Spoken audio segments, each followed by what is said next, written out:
रूस में प्रधानमंत्री नरेंद्र मोदी को सर्वोच्च नागरिक सम्मान से सम्मानित किया गया है। इससे इतर चर्चा चल रही है कि प्रधानमंत्री नरेंद्र मोदी और पुतिन गले क्यों मिले। अब गले मिलने के कारण कई लोग गले पड़ने की स्थिति में हैं, जिसमें एक नाम यूक्रेन के राष्ट्रपति जेलेंस्की का है। जेलेंस्की जलन का शिकार हो रहे हैं क्योंकि सोमवार को जब प्रधानमंत्री मॉस्को पहुंचे तो पुतिन ने जिस गर्मजोशी से स्वागत किया प्रधानमंत्री नरेंद्र मोदी का और एक दूसरे से गले मिले, बाद में डिनर विनर भी हुआ, लंच, सारी चीजें। तो अब ये जो गले लगने वाली तस्वीरें आई है वो पश्चिमी देशों के हलक में कांटे की तरह चुभ रही है, आलोचना की जा रही है। आपको बता दें कि जो इंटरनेशनल क्रिमिनल कोर्ट है आईसीसी, उसने व्लादिमीर पुतिन के खिलाफ मार्च 2023 में यूक्रेन हमले को लेकर अरेस्ट वारंट जारी किया था और यूक्रेन के राष्ट्रपति व्लादिमीर जेलेंस्की इस गले मिलने को लेकर खासे नाराज हैं। उन्होंने अपने सोशल मीडिया हैंडल पे लिखा भी कि यह बहुत ही निराशाजनक है कि दुनिया का सबसे बड़ा लोकतंत्र दुनिया के खूनी अपराधी को गले लगा रहा है, वो भी तब जब यूक्रेन में बच्चों के अस्पताल पर जानलेवा हमला हुआ। जेलेंस्की की इस टिप्पणी की भारत में आलोचना हो रही है।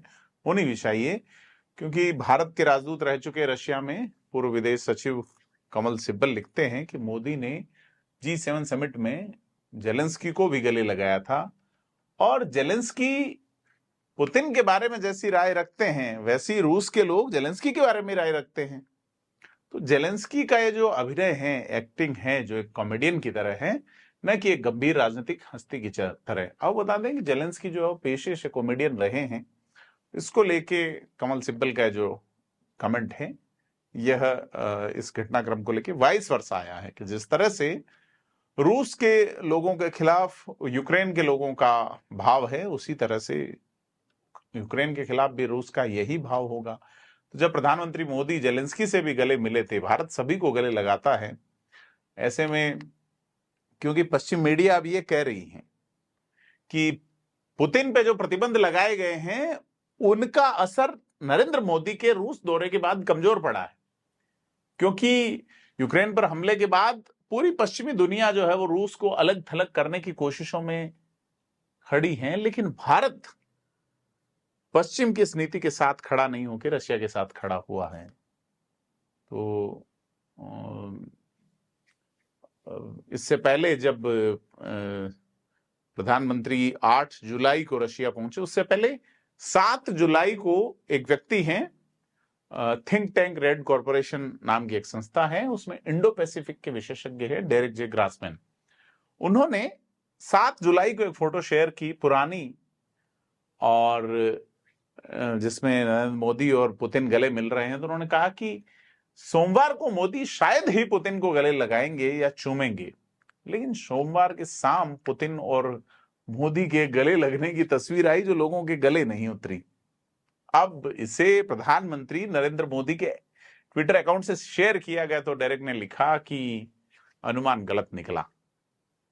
वो पुतिन को युद्ध अपराधी बताते हैं और भारत से उम्मीद करते हैं कि यूक्रेन के मामले में नैतिक रूप से मिसाल कायम करेगा। जैसा कि मैं पहले कई बार कह चुका हूं कि भारत केवल अपने हितों पर भरोसा करता है। तो उन्होंने गले लगने का वीडियो क्लिप भी शेयर किया और कहा क्या कहीं यूक्रेन है। तो वो मोदी और पुतिन के गले लगने को जोड़ते हैं अमेरिका के राष्ट्रपति जो बाइडेन और सऊदी अरब के क्राउन प्रिंस से हाथ मिलाने को। कहते हैं कि दोनों देश अपने अपने देश को लोकतांत्रिक कहते हैं, मूल्यों की बात करते हैं, लेकिन दोनों अपने राष्ट्रीय हितों को सबसे ऊपर रखते हैं। ये हैरान करने वाला नहीं है, लेकिन हमेशा अच्छे की उम्मीद की जाती है, खासकर लोकतांत्रिक देशों के बीच।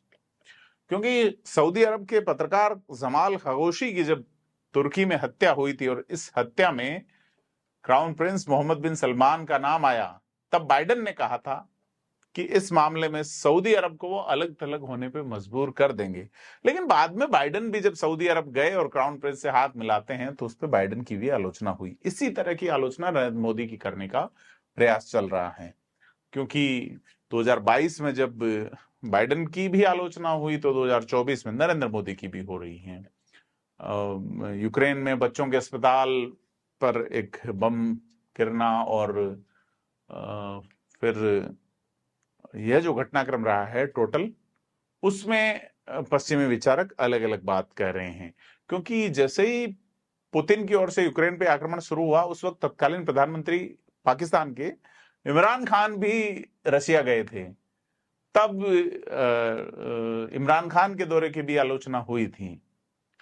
तो कुल मिला के यह जो चीज है गले मिलने वाली, वो गले पड़ने वाली नहीं है, लेकिन लोगों के गले उतर नहीं रही है, खास करके पश्चिमी देशों के जो व्यापारिक हितों को प्राथमिकता देते हैं, लेकिन मित्रता और वो चीजें थोड़ी किनारे रहती हैं। भारत का चूंकि सोशलिज्म भारत में रशिया से प्रभावित नजर आता है, ऐसे में कि सीधे तौर पे कि आप पश्चिम में पूंजीवाद और सोशलिज्म के बीच की एक खाई सी नजर आती है। तो बड़ी चीजें ये हैं कि भारत जो है वो रक्षा उपकरणों के लिए, खास करके एयर फोर्स से रिलेटेड, रशिया पे निर्भर रहता है। रशिया से ज्यादातर डील रहती है। ऐसे में पश्चिम देशों को दिक्कत होना लाजमी है, क्योंकि जिस तरह से कमल सिब्बल लिखते हैं कि अमेरिका जो है वो चाहता है हथियार इधर से बिके, भारत की रक्षा मशीनरी ठप पड़ जाए, क्या भारत चीन के सामने लाचार दिखे।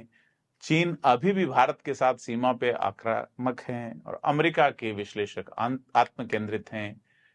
वो सोचना नहीं चाहते कि दूसरे देश किस हालात से गुजर रहे हैं। आपको बता दें कि ट्रंप और बाइडेन के बीच जो पहली बहस हुई है, सार्वजनिक बहस, उसमें उन्होंने बाइडेन को चाइनीज मंचूरियन कहा है।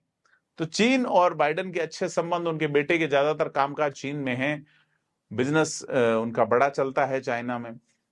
ऐसे में क्या भारत और रूस की ये मुलाकात, जबकि रशिया चाइना से नजदीकियां बढ़ाने की बात आ रही थी, तो बड़ी चीज जो है वो यह है कि माल बिकने की ओर संकट है।